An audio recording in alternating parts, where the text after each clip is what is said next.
7 અને 8 સપ્ટેમ્બરના રોજ અતિ ભારે વરસાદ બનાસકાંઠા, પાટણ, કચ્છ જિલ્લામાં થયો છે.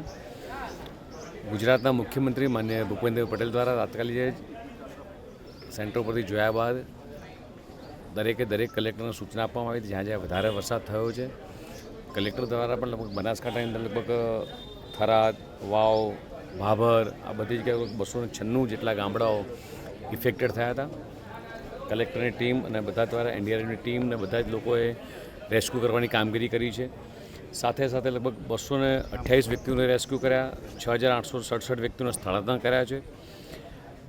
જેવી જ ખબર પડી ત્યાં જગ્યાએ અતિવરસાદના કારણે લાઇટો જતી રહી હતી. લગભગ 203 ગામમાં જે લાઇટો જતી રહી હતી તાત્કાલિક જ લાઇટ વિભાગે કામગીરી કરી છે અને ઓલમોસ્ટ બધા જ ગામડામાં લાઇટોના થાંભલાઓ ચાલુ થઈ ગયા છે, સબસ્ટેશન પણ ચાલુ થઈ ગયા છે.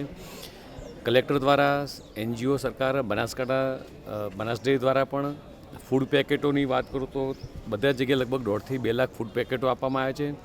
મેડિકલની ટીમ પણ પહોંચી ગઈ છે. સાથે સાથે એવું કહું કે ભાઈ 5 અધિક કલેક્ટર, 10 જેટલા મામલતદારો, 86 જેટલી વીજળીની ટીમ, 80 જેટલા વેટેનરી ડૉક્ટરની ટીમ બનાસ ડેરી અને કલેક્ટર દ્વારા 316 જેટલી મેડિકલની ટીમ પહોંચી ગઈ છે.